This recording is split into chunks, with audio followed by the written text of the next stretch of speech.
The Audi TTS! Oh, that didn't really work, did it? I know that a lot of these cars get associated with hairdressers. Alcantara, or Alcantara? Alakazam!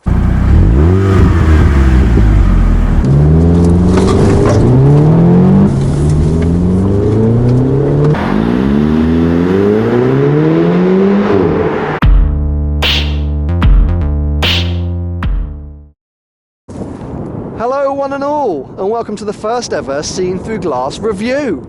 I thought there's no better place to start than with my own car, the Audi TTS.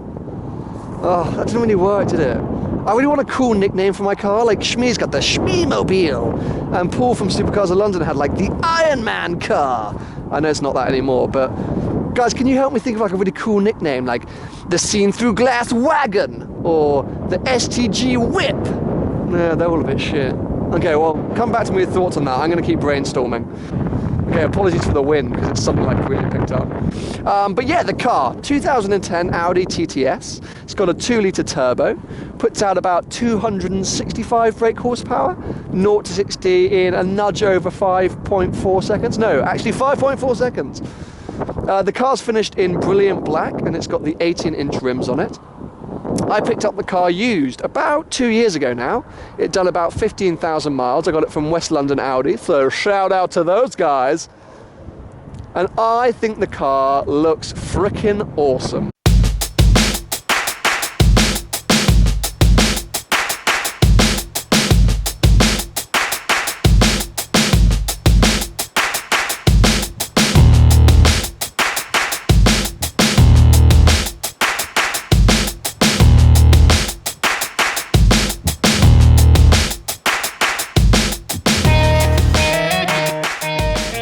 I know that a lot of these cars get associated with hairdressers, but I'm basically bald, so I'm not a hairdresser, I don't cut my own hair, I don't cut anyone else's hair. I know very few hairdressers, so can we just stop associating this car with hairdressers? We are our own people. We are TT owners in our own right. A few things to stand out this car from the normal TTs. You get new front and rear bumpers. It has the quad exhaust tailpipes, which we'll show you again in a second. As with all Audi S and RS models, you get the chrome metal wing mirrors. And on this particular model, one thing which made me want this car was the Audi design pack.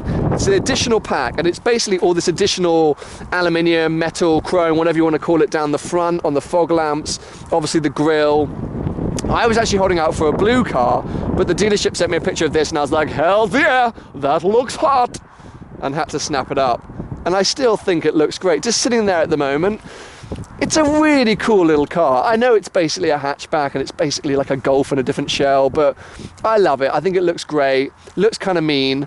I always have the spoiler up at the back, basically because I'm trying to convince myself I'm in like a Porsche GT3. Lol. I think it automatically raises at about 60 or 70 miles an hour and goes down at about 50. Oh, there's some kind of like airport fire engine going on. Has somebody crashed? That's going to be super awkward. But you basically will not see me without that spoiler. Just adds it, makes it a little bit meaner. And I know some people will be like, oh man, you're messing up the lines of the car. But screw you people. I think it looks great. Anyway, what we'll do, we'll take the key out. There you go. Pretty standard key, no keyless go or anything. And we'll jump on inside.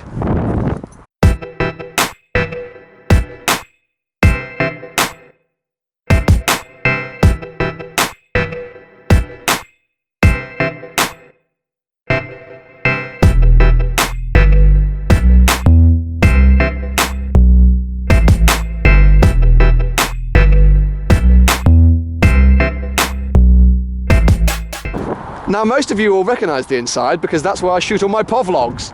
But I'll show you a bit more detail. Here we go, door opening up. This is what I see every time I'm about to jump in the car. One nice little detail I love is these little TTS side steps, or whatever you call them, the logo there. I'm like, yeah, that's what I'm getting in a TTS. So a few options that the previous owner spec'd out for me. One which I love is all the contrast stitching, which you should probably see all over the car.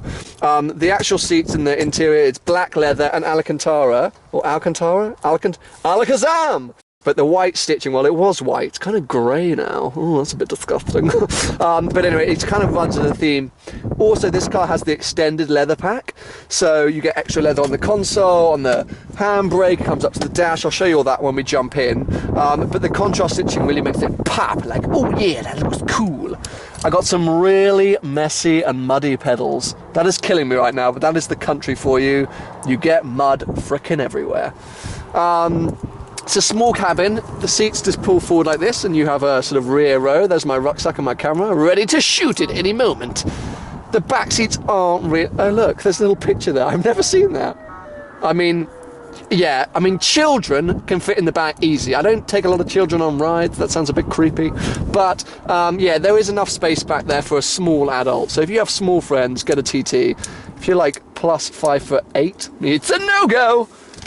So yeah, let's jump on in, get my fat ass in the car. I always seem to do that whenever I get in the car. I don't know what's going on there. I've got like back issues. So most of you should recognise this. This is my POVlog view.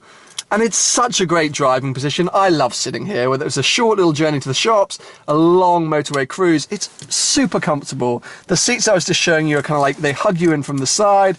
They're electric. I've got lumbar support. The steering wheel, it's a great steering wheel. You've got the flat bottom here. I've got flappy paddles like Lewis Hamilton. Hello. They're not the quickest, but we'll take them anyway. Cruise control, I don't know if you can see, is just behind the steering wheel, a little switch there. Got my lights here, indicators, all of that kind of stuff. We'll get the dash going in a second.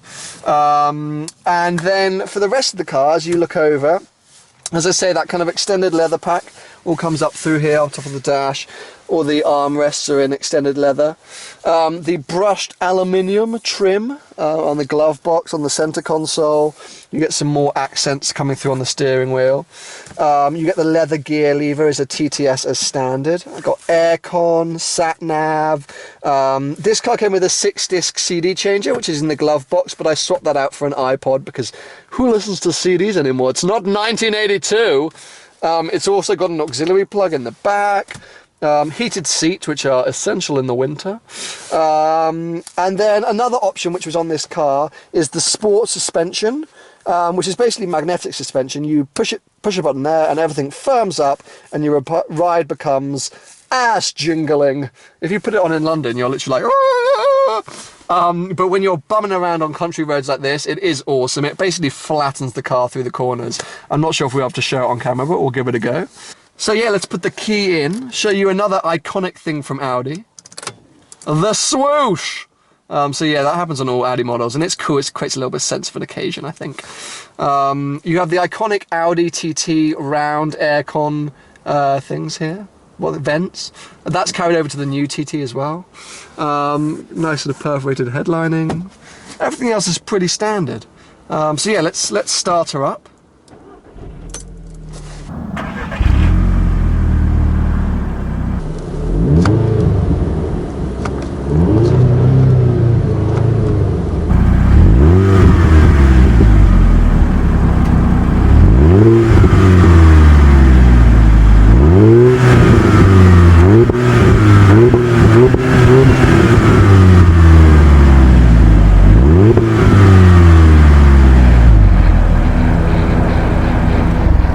So you have two driving modes as normal, drive and then sport. You can also flick across into Tiptronic, which you can operate from the gear lever or from your flappy paddles.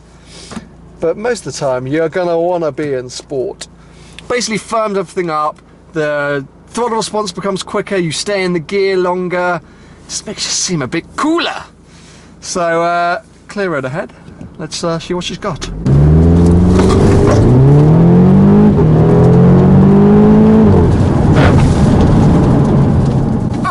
This car is quick, man. Oh, I love this freaking car. It is a speedy little bee. So it's probably time that I shut up and just do some bloody driving. So let's just turn everything on for a second. Sport suspension mode on. Sport gearbox and flappy paddles.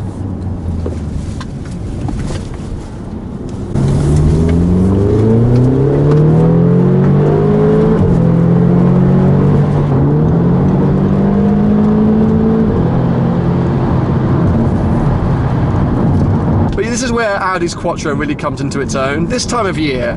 You know, it's cold, no it hasn't snowed, no there's no ice, but the ground is covered in mud, it's a bit squelchy, it's a bit damp, but not for a second do I feel like I have any less grip than I do on a hot summer's day. And that confidence is really inspiring. It means that you can really throw the car around and really have a lot of fun with the car. And because it's small and nimble and agile, that's exactly what you do most of the time. You just chuck it around. I've just thrown us into sport mode. And I mean, that pull away, considering how wet and dirty that little road was, flawless. No slip of the traction at any point. And away. Audi's steering is famously light, but I really don't mind, because in London it's like woo, woo, and you know, you don't want to hit the gym and then get into like a BMW because you're like So I'm happy with my light steering, and you know, when you do speed up it does firm up a little bit, so you get a bit more feel. Now, because of the Quattro and just the characteristics of the car does understeer like a bitch. But once you know that, you can kind of cope with it, and you just throw the car in, and it really it helps to kind of battle that understeer a little bit. And you know it's coming, so you just kind of cope with it. So there is a bit of noise going on. You do kind of hear the road around you. The car bumps along a bit, but it is super comfortable, and that is a big mark to Audi. Just what a nice place this cabin is. Because it's a small car, on long journeys, I'm so comfortable. I just don't even for a second blink an eye. I never get back pains. I never feel like I'm cramped. I've got everything I need around me, including the heated seats on a 4.5 degree day.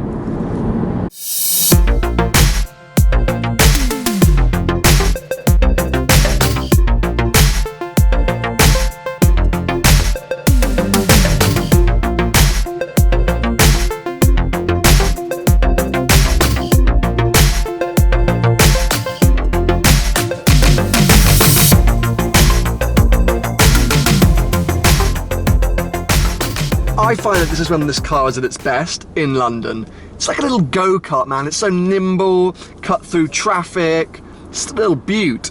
And also, you know, I know it's only the stock exhaust, but just driving around town, it still makes a good enough little noise, you know. It blips on the upshift, not on the downshift, which is a bit annoying. And it goes, the turbos kick in and you're away! So I love driving this car around town.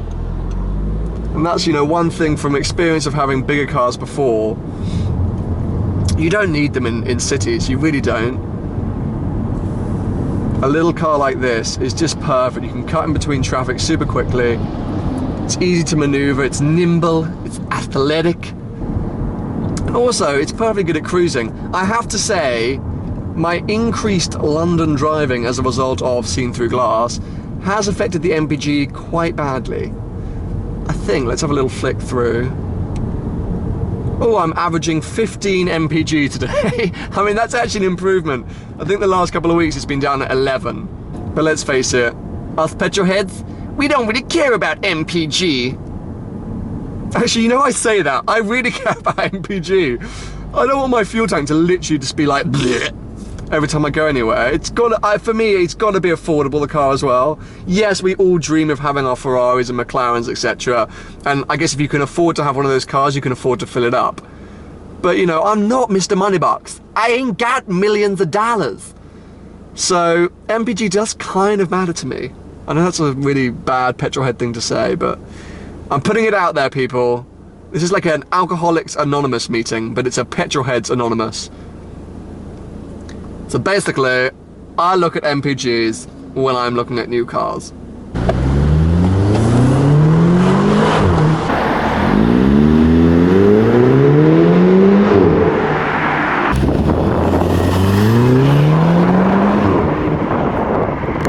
That's what gets me excited. Like, when I'm driving around, I'm happy to act like a tool and go round and round in circles making noise.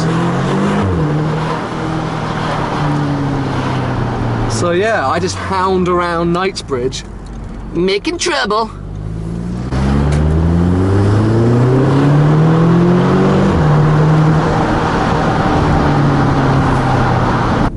So there's my first review.